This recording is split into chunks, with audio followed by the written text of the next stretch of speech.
Hey Raghunath, tell everyone about our Patreon community. Sure, Kaustubha. The Wisdom of the Sages Patreon community is an incredible online yoga resource.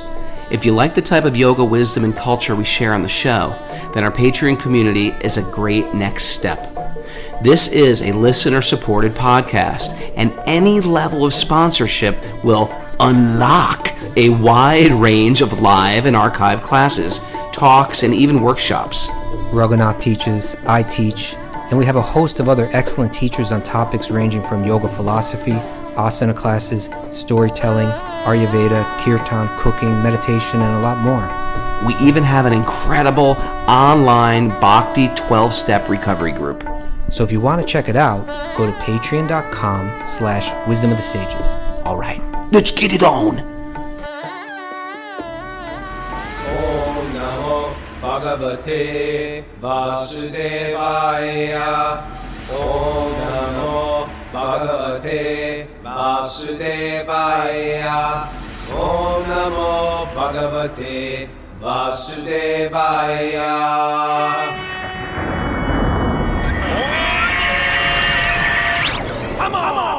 Live from Super Soul Farm, this is Wisdom of the Sages, a daily yoga podcast with your host, Raghunath, and co-host and senior educator at the Bhakti Center in New York, Kaustubha Das. Welcome to the show, and happy Friday. And it is a holy day. It is a holy day today. This is called Govardhan Puja. This is, I tell you, you know how Christmas is the big holiday, you know, when you're growing up? This is sort of like the Halloween of Christmas, because everybody really loves Halloween more. But the whole month of Kartik is that autumny, leaves are changing, getting a little cooler, back to school, all that stuff you felt as a kid. But it's minus the Halloween evil. You know what I mean? It's all charming, sweet, fantastic.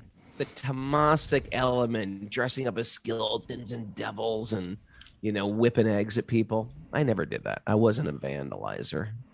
Okay. And I wasn't a devil. That was forbidden in the Capo household. We understand that. No devils. You've mentioned that many times. Father would say, don't invite the devil will come. Okay. Right? I think that's still true to this day. Don't invite the devil. The devil's real. He'll come. Okay. But this is the day we worship Govardhan. And Govardhan Hill is a sacred hill. We can tell some stories about Govardhan Hill, but maybe we should talk some announcements first. Here's a big announcement. This Sunday at 8 a.m. Eastern Time, live on Facebook as well as live here on Zoom, we'll be... I'll say what? What? We will be interviewing Dhriti Dasi.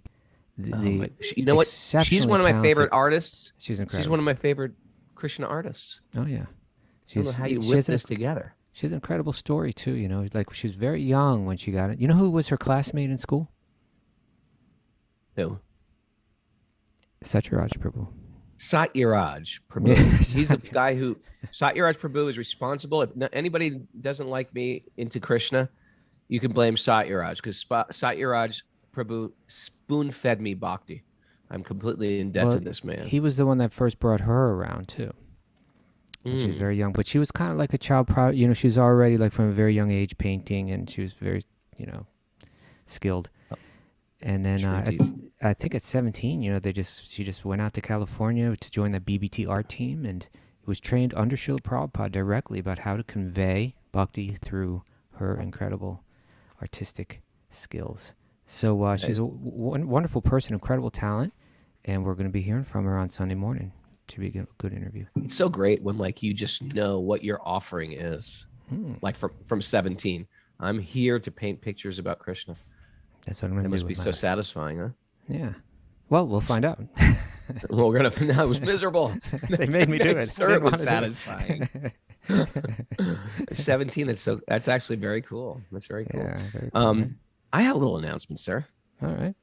I have a little announcement. My TED Talk, my TEDx talk came out. What's going on with that? It's out. It came out. I just put the YouTube link on our chat board. Okay. And maybe you could put the YouTube link in the profile link of Wisdom of the Sages, just for maybe a week. Link.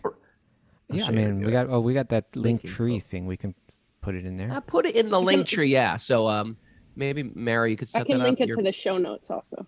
And you can link it to the show notes. Okay, I just put the link on the board. We can Copy all that. wear T-shirts advertising that you've done a TED Talk, if you like, Raghunath. Do they make those?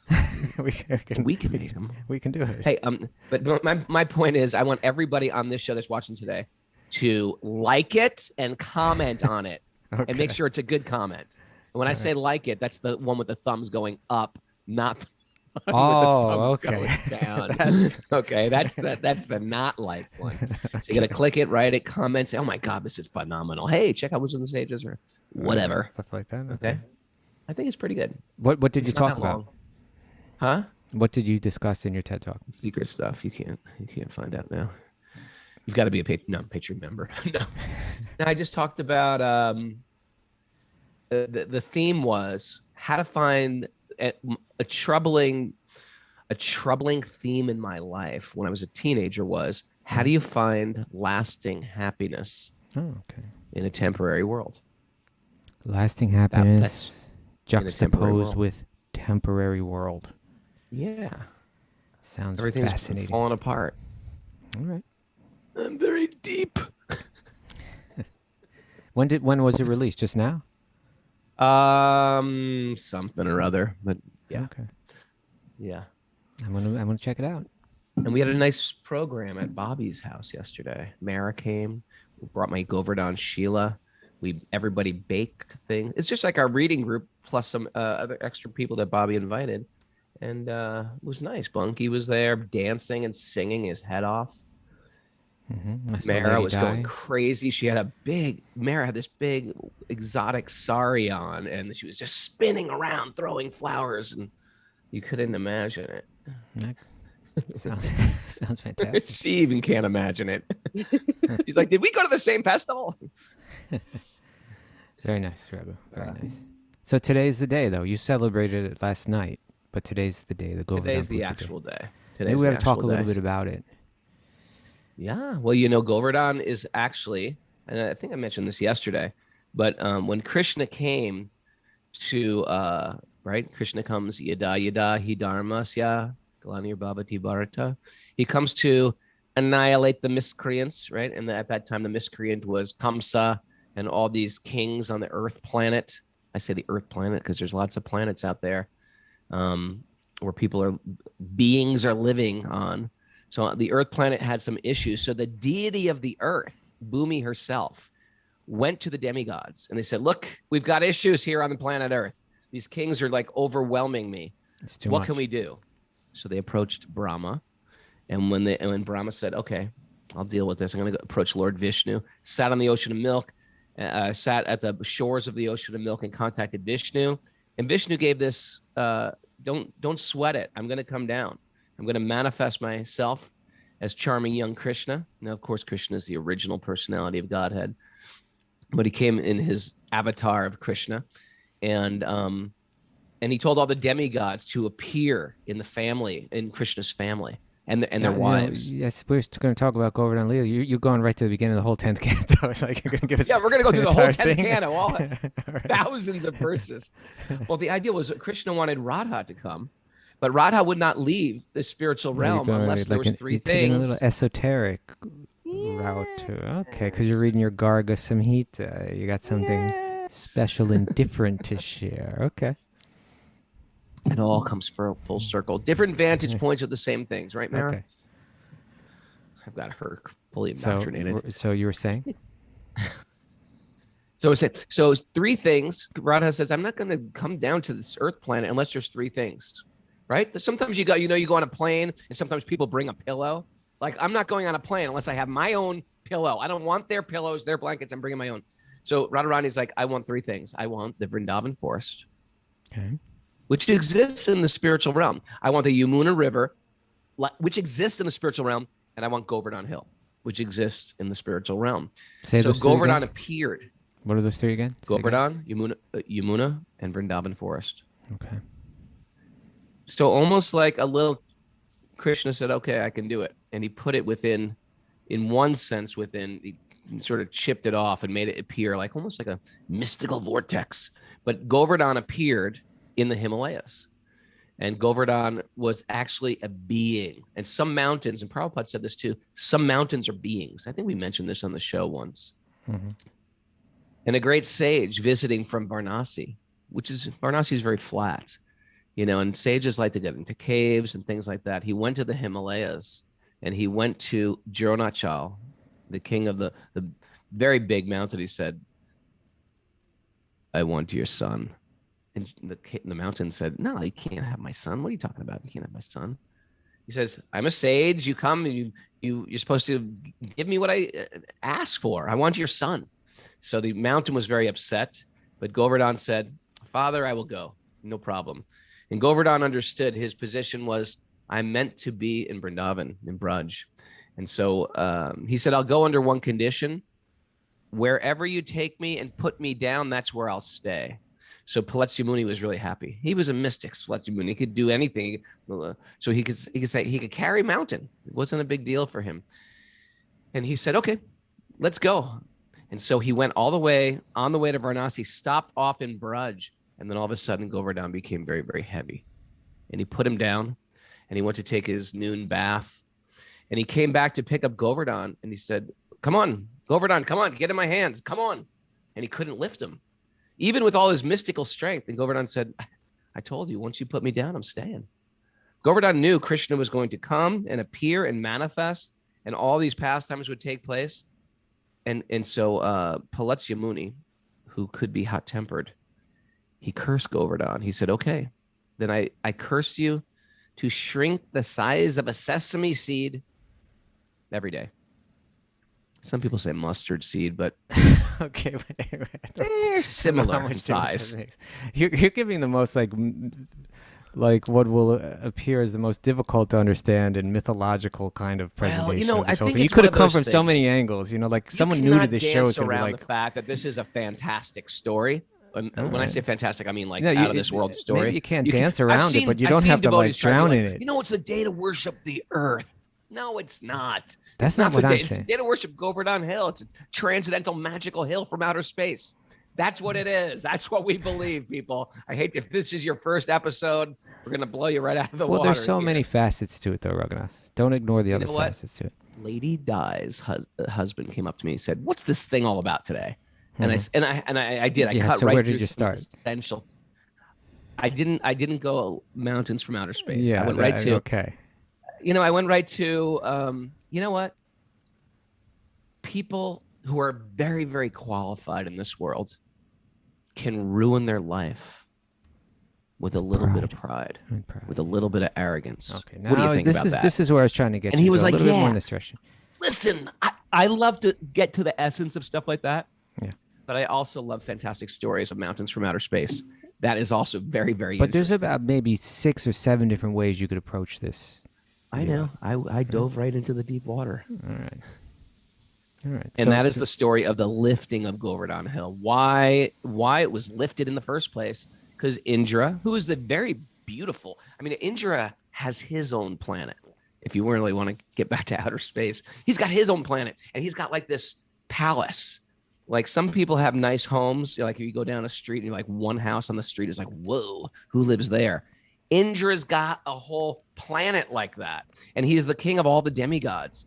And there was a very normalized ritual of worshiping Indra. Why? Because he's the god of the rain, and all of Krishna's family are farmers. So as they were doing this ritual, this annual ritual of worshiping Indra, young Krishna said to his father, "Father, why are we worshiping Indra anyway?"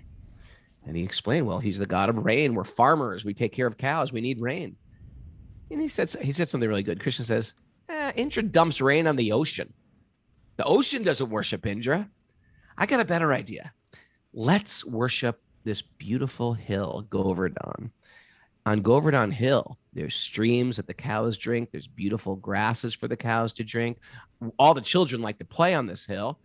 We're farmers. We should be connected more with this hill. I say we take all this paraphernalia for worshiping Indra and we focus it on worshiping Govardhan Hill.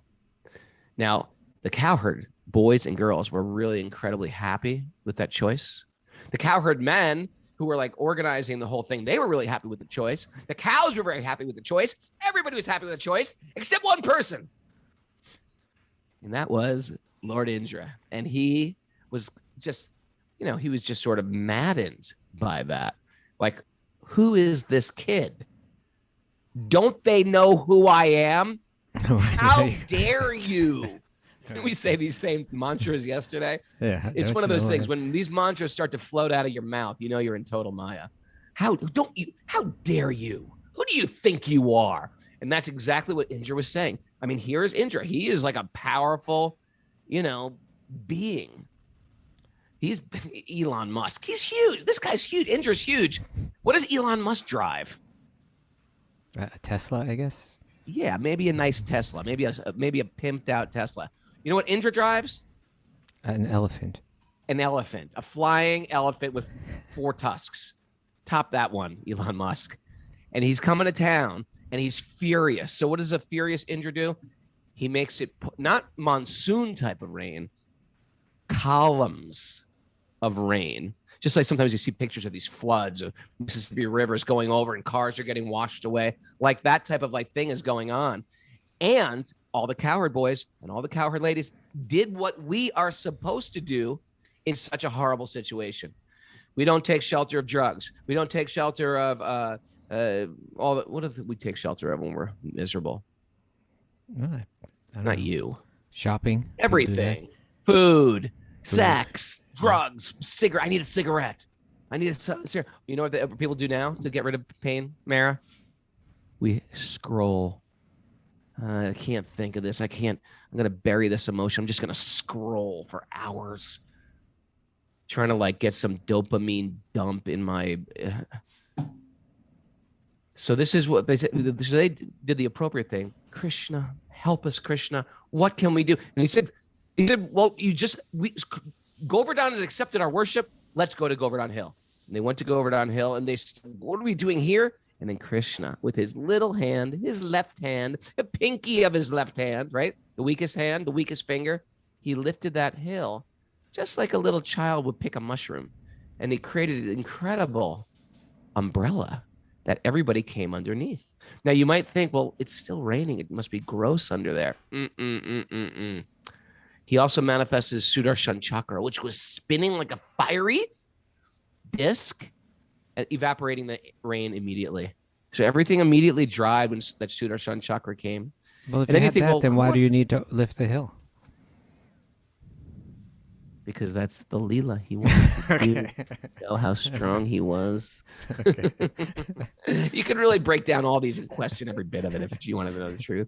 If he was mad, why was he running an elephant? Why didn't he just start lightning bolt everybody? Anyway, that's what he did. And then he thought this one. He said, well, you got to, and then they stayed under that hill for 7 days. And in that 7 days, you might think, well, that must be horrible, under a hill, in the mud, wearing your muck boots and covered in... No. Krishna made it like lovely couches and beds and sofas and chaise lounge, anywhere to just sit and relax. There's people handing out hors d'oeuvres. It was very, very comfortable under that hill. And then after a while, and this is the issue with people who have sukriti or no sukriti, people who are pious or people who are impious. Impious people, when they get frustrated in their endeavor, like Indra is very frustrated. Things aren't going his way. He wanted to punish Krishna, and it just wasn't going his way. So when we get frustrated in the material world, we want to do something. It's not working out. We get frustrated. We get bitter. We blame. We get critical. We say it's not fair. We resent. It didn't go my way. And I become bitter in this world.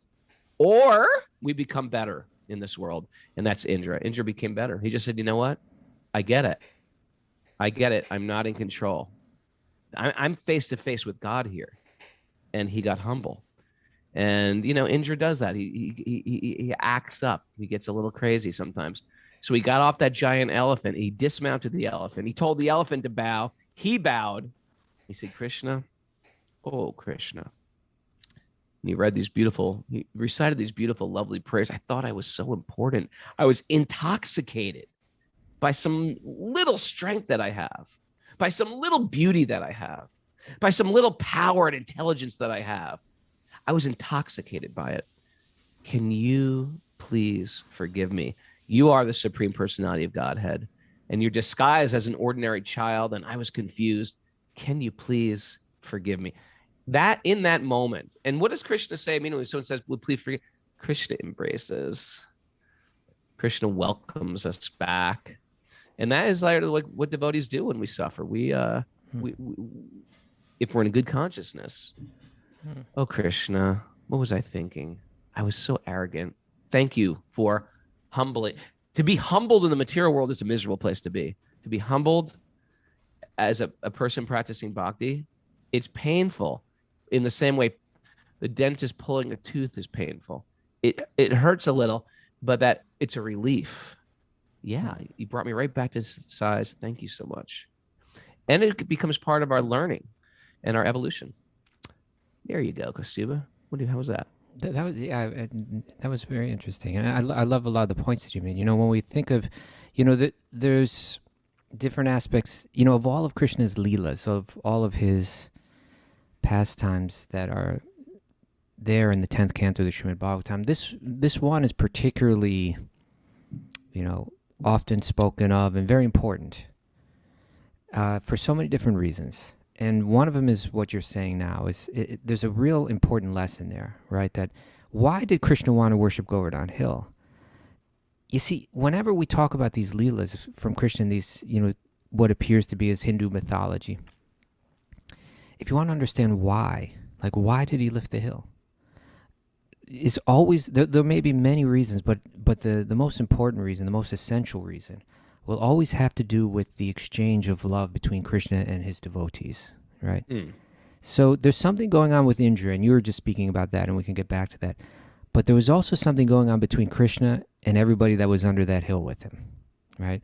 In other words, Indra's anger and frustration and so on manifested in a particular way, and that created the circumstances whereby Krishna was able to do something special for the people that he loved by lifting that hill, inviting them all to come under it.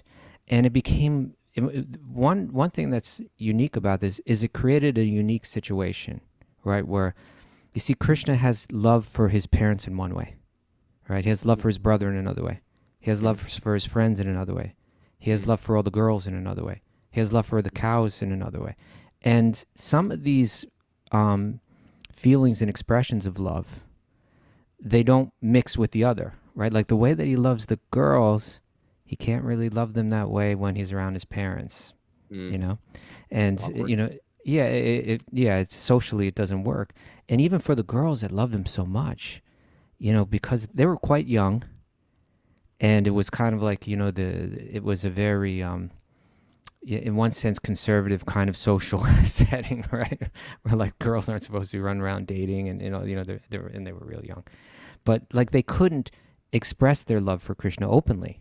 People wouldn't understand it. Their parents, would be like, "What's going? Hey, for a boy."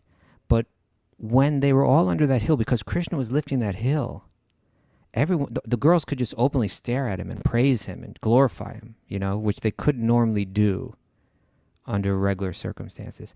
And everybody was there, right? Again, his parents and the elderly people, the girls, his friends, Good point, the cows. And for 7 days, they were all together in this unique situation, all like cozy underneath that hill with the rain pouring down.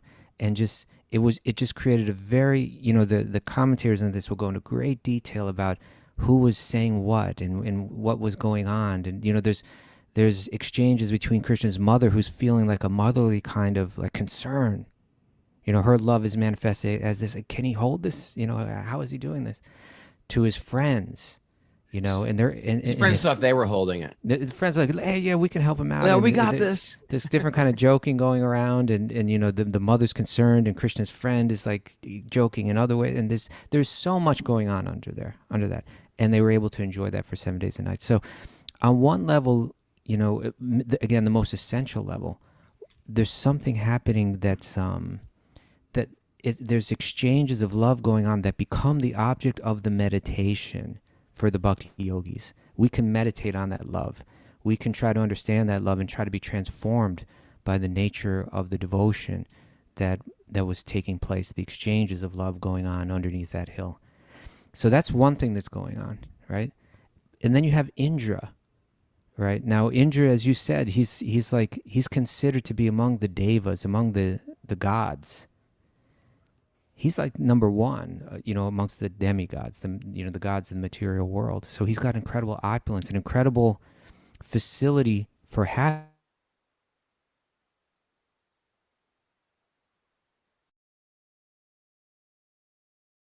He's frustrated and he's angry and he's disturbed. He even becomes violent, right?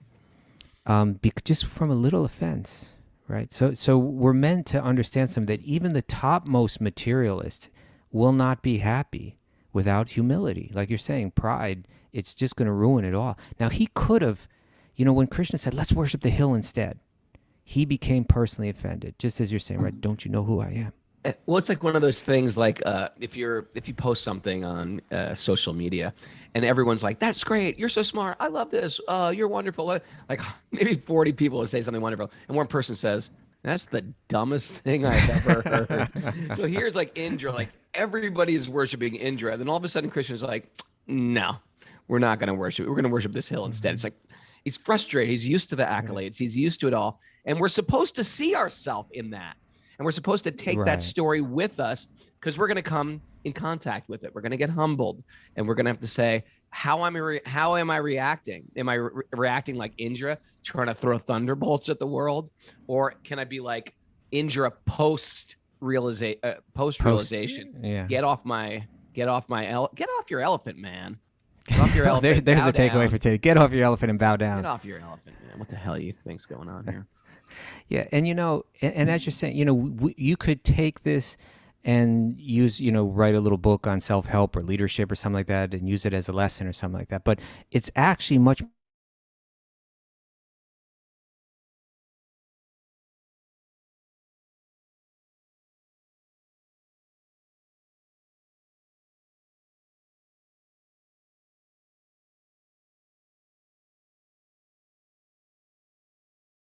and having to endure all kinds of various sufferings, is because I haven't learned the lesson that Indra learned. And even though I don't have nearly the opulence that he has, nearly the facility he has, nearly the intelligence he has, nearly the power he has, I'm just like tiny compared to him. I become proud, right? And I become offended by the smallest things. And ultimately, where does that pride, like that sense of animosity and anger that's in him, where's it focused? We can see it's focused on little baby Krishna.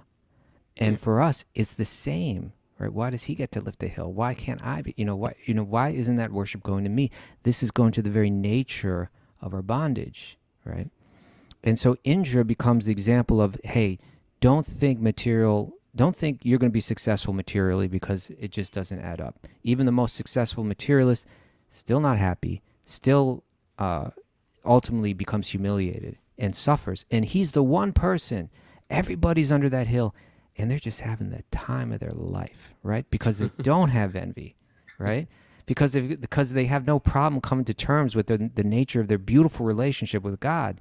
They're enjoying just on some kind of super transcendental level.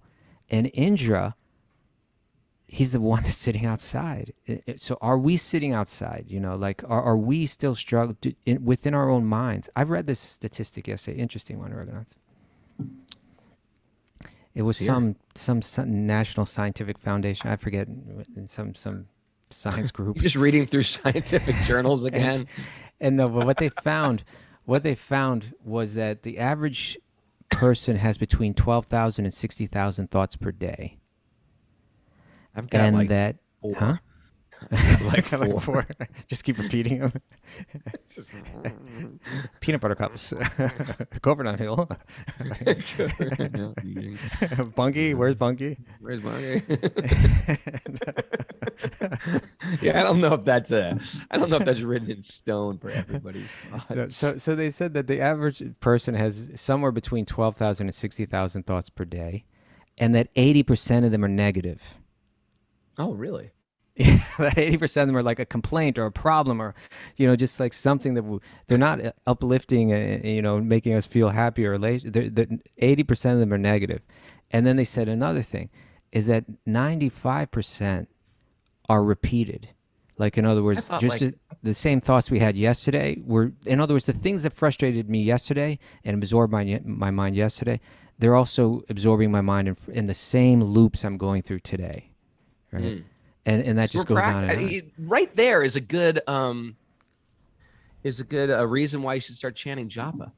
Oh, yeah. It changes your thoughts And learning shlokas. on a regular basis, right? Yeah.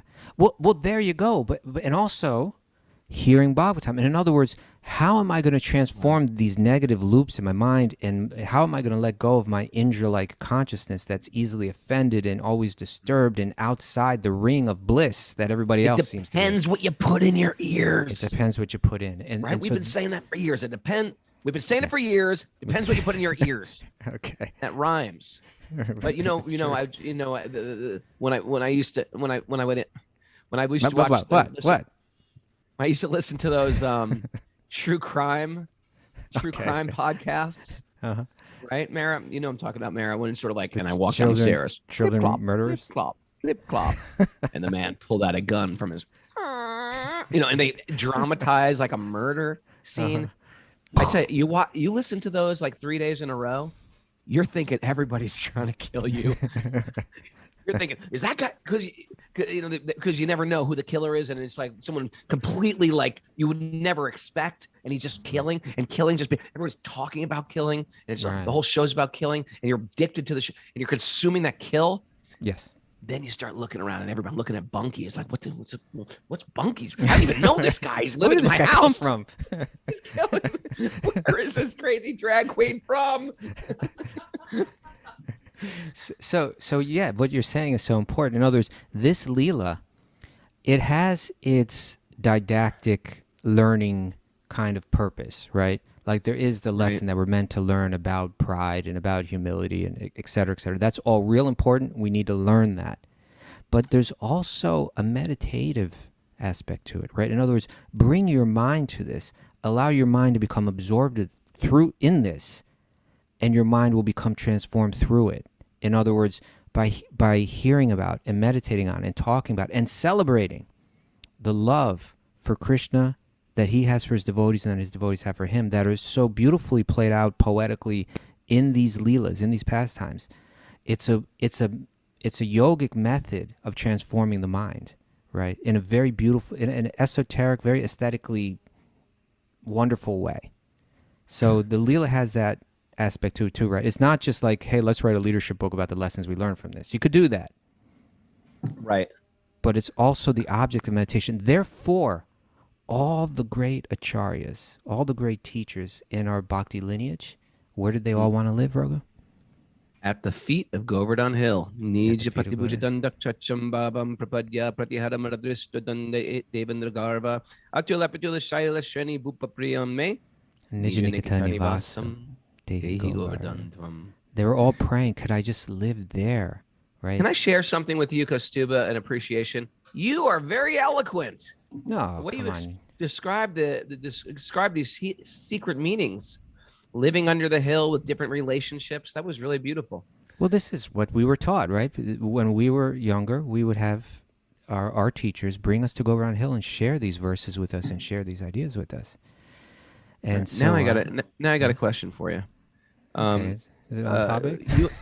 It's sort of on the topic we were just talking about a moment ago, about like what we put in our ears affects our consciousness. I put all this true crime podcasts in my head, and I become neurotic, and I think Bunky's trying to kill me. So the question is this: we grew up dented cans, you and I. So we always have a little bit of, even to this day, you and I walk around. We have a little bit of street smarts. My kids, dentedness. Yeah. Like, did I screw up? My kids are like, they went to the Waldorf school, and we're hugging cows. Everyone's friendly to each other. Everyone's friendly. There was no bullies.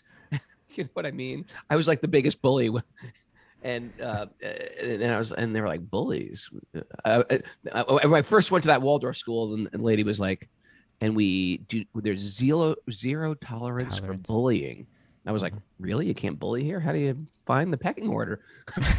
How do you establish the pecking order? I was like, you can't bully. How do they work out like what to do? Who to respect and who to back Their off from, identities. and Their very when to be a identities. wallflower. So anyway, Are they the abused or the abuser? Which is it going to be? Yeah. So I'm just thinking, are my kids like overly protected and right? Yeah. Like, how do they learn that in the world if you don't put a little like grit in your brain? Is You're that asking me dangerous? Are we creating a bunch of lambs Well, the to world be the world slaughtered has by this its cruel way of, world? The world has Huh? its way of sending that stuff, It'll get in there, but yeah, no, I think it's good to create a nice atmosphere where people love and respect each other. I think that's a healthy Okay, I guess thing. that's a good thing. Yeah, that's So a you're very good saying thing. love and respect is good. Yeah, that's what I'm saying. We may not have grown up with it, but it's a good thing, and it's a good thing that your kids have it. And because they're growing up like that, because they're growing up like that, they'll have minds that more easily can become absorbed in this kind of thing. Can more easily learn these lessons and more easily apply them in life, and more easily absorb the mind in the beauty of these leelas and all that's there to gain from it. So, as we're saying, all of these microphones are tagging. I lost your mic. Gives me a chance to tell a funny story. He's like, no.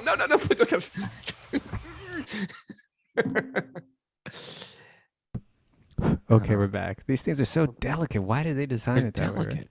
They're delicate. So what was I saying? That all acharyas wanted to live at the foot of Govardhan Hill because it was their place of meditation, right? It was the place that, and isn't it true, Raghunath? Tell me the truth, right? When you go to Govardhan Hill, isn't it just like the atmosphere entirely sublime? Yes. Yes. Even my worst experience at Govardhan Hill, when I was left to guard the gigantic bucket of bananas. The monkeys came? The monk and like everybody left and left me with the bananas, and I had like a little twig to like as like a stick to protect. And no, they just like mauled me. Took all the bananas. Maharaj came back. He's like, "Where's all the bananas?" I was like, "The monkeys took them." I thought you were guarding them. They overpowered me. Yeah, but yes, it is sublime. Sublime. I find that the potency of Govardhan Hill, it's very uplifting and it's very positive. Like, in other words, if you have any anxiety, any fear, if something is weighing heavy on you, when you go to Govardhan, you feel a sense of spiritual optimism that's very tangible, right? It's one of those places with Govardhan that you can also set an intention and a prayer, and Govardhan Hill fulfills that desire. And then what do you do? What do you do? Yeah. What? What's part of the ritual that you would do? Well, you walk around. You circumambulate the hill. Barefoot. Right? Walking around the hill. You know what I like about Govardhan also? Mm-hmm. I like the fact that there's all these Delhi-walis there. The people from Delhi are there, and they're teenagers, and they're just walking around the hill, barefoot, singing songs. Like, where are you going to find teenagers walking around barefoot around, doing some spiritual observance? They're teenagers still being teenagers, but they're doing it, and it's fun and beautiful. The statistics, like walking around the circumambulation of Govardhan Hill, is like one of the most popular of all spiritual rituals. Like, it's like thousands and thousands and thousands of people do it. Unbelievable, right? It's like they come from all over. Like on the full moon, there's thousands and thousands of people. Full moon, new moon there's so many like auspicious days, like we can't even keep track of them. But sometimes you go there and you think, because sometimes there's not that many people there, and sometimes you go there on a day you can't figure out why, and it's packed. Like thousands of people are going around. It's just some special day that it's like it's the third day before the full moon. I was like, yeah. So it's a very popular ritual, but it's very powerful, and you and I, we've been doing it for decades. Whenever we go to Govardhan, we want to go there. We're gonna. Matter of fact, my pilgrimage we're staying at Govardhan. Yeah, there's this great little place. It's a nice place they just opened. You'll be staying right there at the foot of Govardhan Hill. Yeah, well, that's a wonderful. So, in any case, it's wonderful that today's the day to celebrate it. You can maybe do a little circumambulation in your mind today. Go to all the spots, right? You begin to learn about all the different places around Govardhan Hill. Sweet baby Krishna will be doing Govardhan Parikram today. If you want to join us at 7:30 tonight, Eastern time. You're gonna go the whole way around? Patreon members, we're gonna do the do. We don't know. Mayor's like, what's he talking about? I have no idea what you're gonna do. But I don't know what I'm talking about. We're just gonna do what we're doing. Just a half-hour reading, 7:30 to 8. We're gonna be doing that. If you're a Patreon member, jump on in. It's gonna be fun, and we talk about Govardhan Hill, and it's good. It's what you're supposed to do on Govardhan Hill and Govardhan Puja. do you have any favorite verses about either the Govardhan Leela or Govardhan Hill that you'd like to share? Oh, I like that last verse of that Govardhan Astakam, Let's which hear it. is Nirupadi Karunena Sri Sachi Nandanena Tvai Kapitisa Topityapenopitosmi Itikala Mama Yoga Yoga Tamama Grinam Nija Nikitani Vasam Dehi Govardhan. He says, this is Raghunath Das. And Raghunath Das was given a Shila, a stone from Govardhan Hill to worship from Lord Chaitanya. And he said in his deep humility, even though I am a cheater and a rascal, Lord Chaitanya has given you to me and me to you. Mm-hmm. So therefore, please overlook all my shortcomings and let me reside right at the base of Govardhan Hill. This is really Nice. it gets to the essence of our yogic approach in bhakti. Humility, right? I'm not a big Someone told me that yogi. Prabhupada's guru, that was his last words he said on his deathbed. Nija That verse? Nikitani Vasam Dehi Govardhan Tvam. Really? Yeah. As I said, all of our acharyas, that's their prayer. They just want to live by Govardhan because the atmosphere is thick, right? Yeah. Surcharged with bhakti, right? Do you know that one, Namaste Girirajaya? No, please do tell. You don't know that one? No. Namaste Girirajaya, Shri Govardhana Namane, Ashesha Klesha Nashaya, Paramananda Naman. What is it? Paramananda? Gita, what's the last line of that verse? Paramananda Dayate. Namaste Girirajaya. I offer my namaste to the king of all mountains, Shri Govardhana Namane, named Govardhan Hill, right? Named Govardhana. What does Govardhan mean? Nourishing the cows. The place that nourishes the cows. Yeah, it's got very sumptuous, luscious grasses for the cows there. It's very special for that, right? Yeah. And nice streams and all that. And then Ashesha Klesha Nashaya. Nice. Right, the kleshas, right, which we can read about in the Yoga Sutras, like all of those mentalities that plague us, Nashaya just wipes them all out.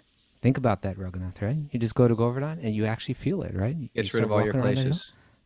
hill, You know what I used to all do that as a negativity just brahmachari? disappears. You know what I used to do as a brahmachari? you I do? used to like to go alone. I used to buy a bag of sweets at the sweet shop, bring some incense, bring a thing, I did that a lot too. something for holding water, Yeah. and then I would set up and do a puja, a special puja to Govardhan. At And Govinda Kund? Yeah, Govinda Kund, and you're bathing Govardhan, and then you offer all these sweets, and you have tulsi, and then you take this massive thing of sweets, and you just distribute sweets to all the To pilgrims. the locals?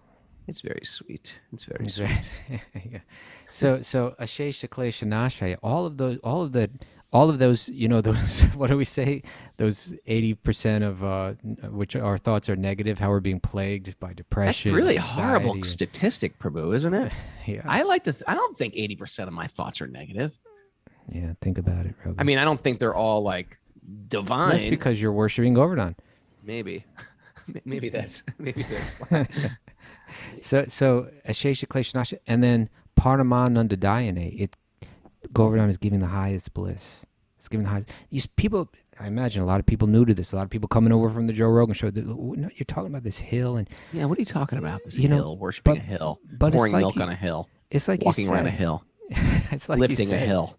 It's living like under you a hill. said that it's kind of considered within the Bhakti tradition to be almost like a vortex, right? It's like it's the spiritual energy manifested in the material world. It's not considered to be an ordinary place. I'm taking credit for bringing vortex into the Krishna conscious. No, that's been there a long time. vocabulary. What's the Sanskrit word for it?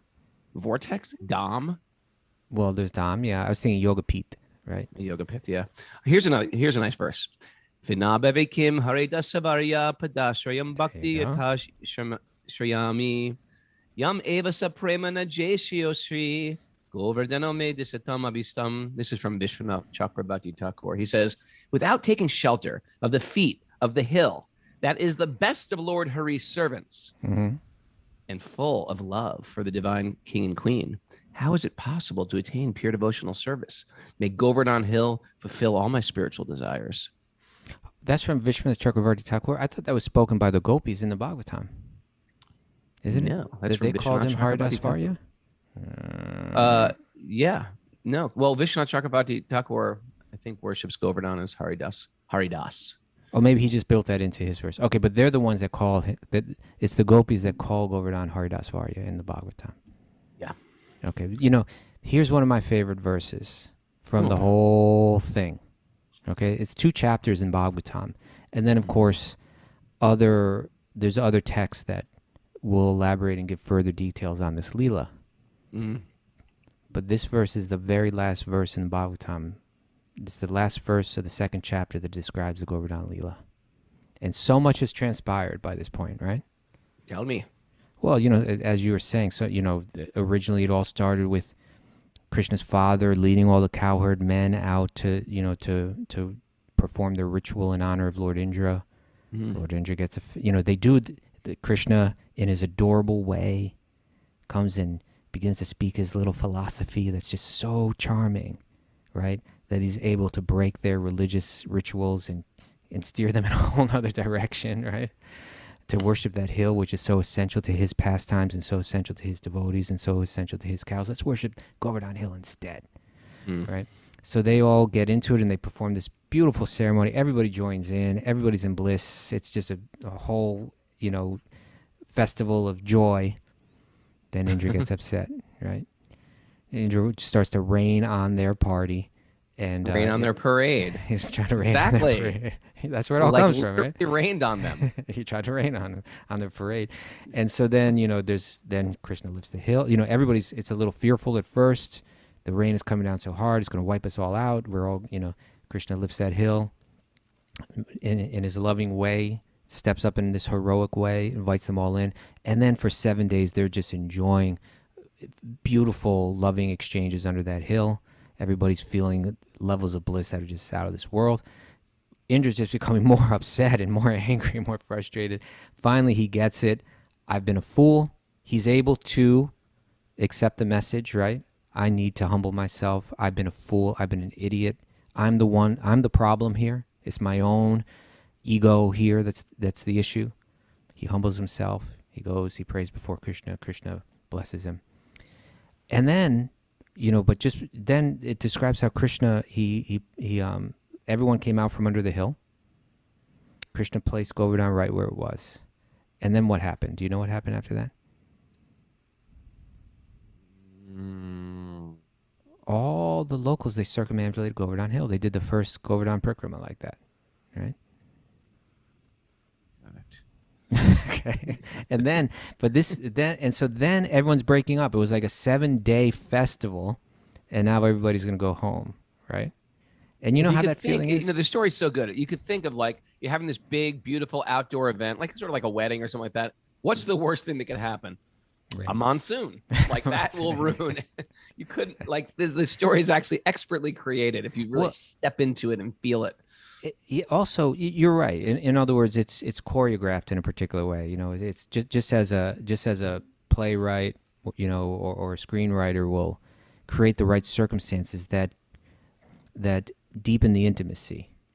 Right. So just like sometimes I say, sometimes you're with someone that you kind of know them, but then the two of you get put under certain unique circumstances, and the nature of the circumstances draw you closer to one another. Right. And so that's what happens with this Leela because of this incredible storm, this unprecedented, unparalleled storm. It becomes an opportunity for everyone to get together in that cozy way and have to be together for a long time. And so after this 7-day festival, just like there's a certain mood at the end of the festival, right? Where like everyone, just like at the end of some of our retreats or something like that, and then everyone starts to leave, but hopefully you go away with a heart that's like full, full of the good stuff, full of bhakti, full of love, full of devotion. You walk away with a heart full of like that. And so this talks about the gopis walking away from the first, you could call it from the first Govardhan Parikrama, right? And where their hearts are at. And I think it's a very instructive verse because it's the verse that Srila Vyasadeva, he's composing Bhagavatam in a way that we're meant to get messages. And the ends of stories, they carry important messages. And so this is the very last verse, and it's talking about the gopis. Actually, it's talking about more than just the gopis. But here's the verse. You ready? Yeah. This is Srimad Bhagavatam, Canto 10, Chapter 25, text number 33. And here's how it goes. It says, surrounded by his loving cowherd boyfriends and Lord Balaram, his brother, Krishna went off to the place where he had been tending his cows. Right? So he just went right back to where they were before the whole Leela. He just went back out to play. Right? He loves his friends. He loves his brother. He loves the cows. They go right back into their Leela as if nothing had happened. And then it says this, the cowherd girls returned to their homes. How did they go home? They didn't just walk home. When they were walking home, what were they talking about? They weren't just talking about any kind of prajalpa or whatever. What were they talking about? The cowherd girls returned to their homes singing joyfully about the lifting of Govardhan Hill and other glorious deeds performed by Lord Krishna, who had so deeply touched their hearts. That's a good verse, isn't it? Very sweet verse. I mean, here they were. Real. Yeah, that these girls they had the deepest, most profound experiences of bhakti, of love for God. And they had just come through 7 days of just kind of like, special experience of it. And as they're going home, they're already singing songs about what just happened. It's like they're spontaneously, from their heart, composing beautiful songs, expressing that love that they had. And it's a beautiful way that it's said here, who had so deeply touched their hearts, right? He had, through his love, their hearts had been so deeply touched that they had this ability to spontaneously sing these beautiful songs. And what's the word that's used here? Kirtani, right? They were doing kirtan, right? Gayanti. They were singing kirtan. This is bhakti. And so this is the practice of bhakti. It means when we practice bhakti, it's not an indirect method. And we're going to talk about that, I guess, on Monday when we come back, because these verses are going to talk about that. But when you hear Govardhan Leela, this is directly bhakti. When you hear about the pastimes of Krishna with the gopis, Krishna with the cowherd boys, Krishna with the residents of Vrindavan, this is a type of yogic. Other yoga practices they can be steps forward, but where they're ultimately meant to bring you is to the point of love. In bhakti, it's very direct, because like hearing these pastimes are ways of directly cultivating that love. Other yoga practices may be like to learn detachment. But what's the value of learning detachment? It's so that then I can bring my mind to love, right? Or, becoming peaceful or things like that. Gaining control of the senses, gaining control of the mind. But the whole point is once you've gained control, you're meant to absorb it deeply in love. So by reading these passages, it's direct bhakti. It's going direct to the highest point in yoga because it's going directly to divine love. And the gopis become the greatest example of that in the Bhagavatam, Krishna's girlfriends. Gets rid of your 80% of your negative thoughts. That's right. It really does. I mean, I don't know. I'm sure I've got some negative thoughts up there, but that's a tough statistic to swallow. Well, what exactly that means, we got to look into. Angry, miserable people walking around this planet. I guess there are. No, but I think a negative thought is even just something like, oh God, I got to, like people at work who don't enjoy their jobs, and I'm still, it's like, I gotta do a lot of that would be categorized under that. And there's, or even if you like your job, but you hate somebody at your job. And then there's going to be negative Is there thoughts. somebody in the kitchen that you don't like? She fired those people. Bunky's coming in here. I love Bunky. He's got 20 years of food prep experience. I want more Bunky in my kitchen. She loves Bunky.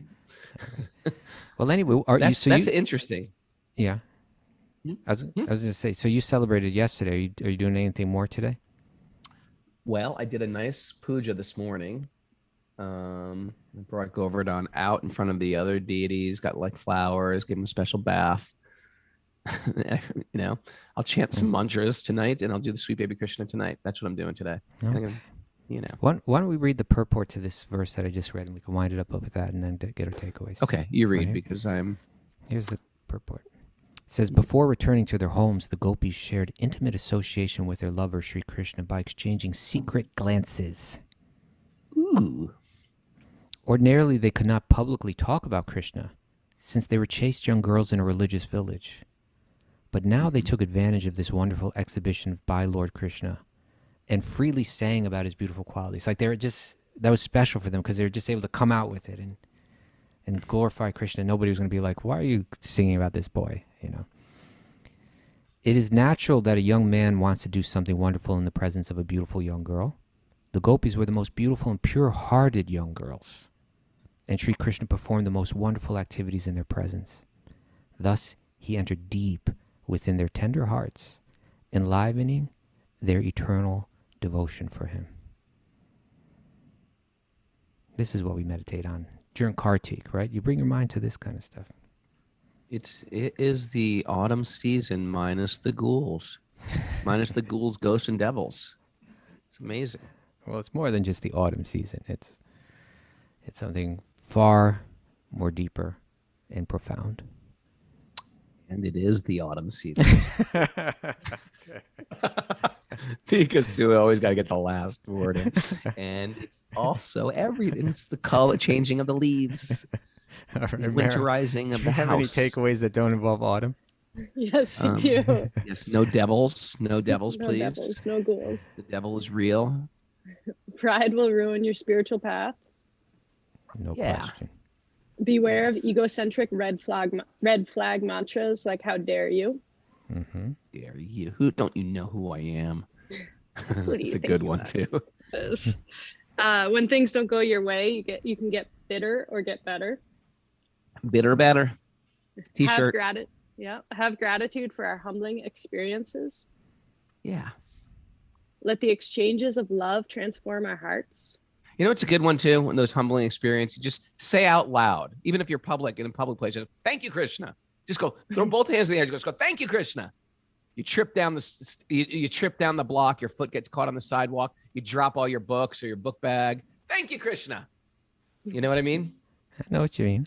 Turn it right over to Krishna. Boom. Okay. See yourself in Indra. See yourself. Mm. See the Transform Indra our in negative. yourself. Ooh, Indra in better. yourself. See yourself in Indra and the Indra in yourself. Always meditate on Indra. Is that where we're going with this? Transform our negative thought loops with japa and sacred literature. Yeah. Nice. Yeah. And It works. Get off your elephant and bow down. That's the one. Get off. your Bow down, elephant. Mister. Everybody Bow got Down, that Mister. song on the Spotify playlist? Bow Down, Mister by Boy George. That is a hit. I'm going to put that on the board right now. Bow down, Mister. Thanks, everybody, for joining us. I play that song almost every day, Bow Down, Mister. No, I Yeah? don't, but I play it. Regularly. It's a good song. He wrote that at Radhakund. Do you know that? Boy I didn't George know wrote that. that at Radhakund. I kid you not. How do you know that? Somebody told me that knows. Okay. The English devotees. Oh, thanks everybody for joining us. Sweet Baby Krishna tonight at 7:30. Check out our Wisdom of the Sage. First, if you're listening right now on Zoom, copy that link, okay? And watch my TEDx talk and comment on it. You got to comment. That's what Hey, works. Raghunath, Gotta be a somebody good over. comment. Karuna's got a Govardhan Hill going on over here. You see that? Oh, she's got a little Govardhan. See, we can do these. We can make Is that halava? Govardhan hills. That looks like yes. You worship that hill and then you eat it. Wow. Awesome. It's like a real. It's made out of holiday. halava, she says. It's Kids made out of love halava. Like Tarun couldn't go yesterday because we were staying up late, and so Tarun goes, "Can you please bring me back 2 of every goodie?" I was like, "Yeah, we can do Yeah, that we for can. ya. We can 2 do of that. every goodie for you." It's kids fun minus the ghouls. Okay. And so anyway, yes. Devi Krishna tonight and watch that. Even if you don't watch it, just comment on it. Just watch it for a second. Say, oh, this is good.